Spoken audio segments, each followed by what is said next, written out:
অর্থের বড়াই বড্ড অহংকারী করে তুলেছে ভারতকে। প্রতিবেশীদের সাথে তো ভালো সম্পর্ক নেই আগে থেকেই, কোনো দলকে পাত্তাও দিতে চায় না তারা। এবার যেন সেটার ভুক্তভোগী হয়েছে ভারত। সবার আগে শুরু করেছে মুস্তাফিজকে দিয়েই। আইপিএলে তাকে 9 কোটি 20 লাখ রুপিতে নিলেও শেষ পর্যন্ত বাদ দিয়ে দেয়, যার প্রভাবে বাংলাদেশ অস্বীকৃতি জানায় ভারতে বিশ্বকাপ খেলতে। সুযোগ কাজে লাগিয়েই বাংলাদেশকে দেয় সরিয়ে। যদিও এরপর পাকিস্তান এসে পাশে দাঁড়ানোর কারণেই ঘটনা গেছে ঘুরে। বাংলাদেশকে সম্মান দিতে বাধ্য হয়েছে।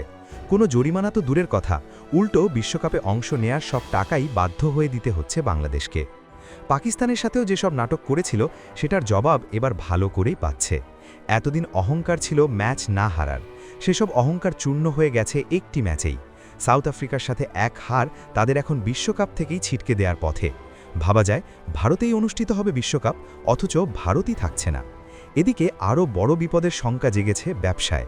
সেমিফাইনালের একটি ম্যাচও সরে যেতে পারে তাদের থেকে। সেটা নিয়েই এসেছে আইসিসির আনুষ্ঠানিক ঘোষণা। চলতি টি-20 বিশ্বকাপে সেমিফাইনাল 1 কোথায় অনুষ্ঠিত হবে তা নিয়ে সমীকরণ দিয়েছে আইসিসি। অংশগ্রহণকারী দলগুলোর যোগ্যতা এবং সম্ভাব্য মুখোমুখি লড়াইয়ের ওপর নির্ভর করছে খেলার ভেন্যু। আইসিসি জানিয়েছে পাকিস্তান সেমিফাইনালে উঠলে ম্যাচ হবে কলম্বোতে।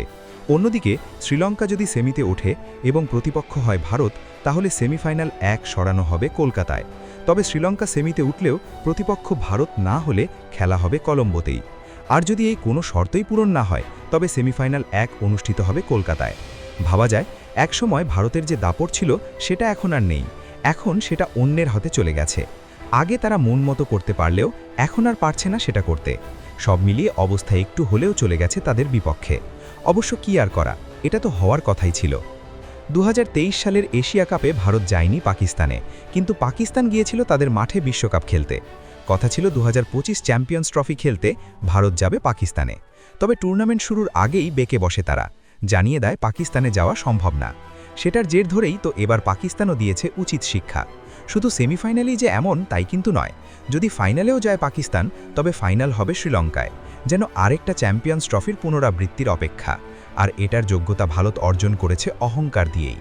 এতদিন ভেবেছিল তাদের ওপরে কেউই নেই, তবে এবার ভারতকে ভুল প্রমাণ করে দিয়েছে পাকিস্তান।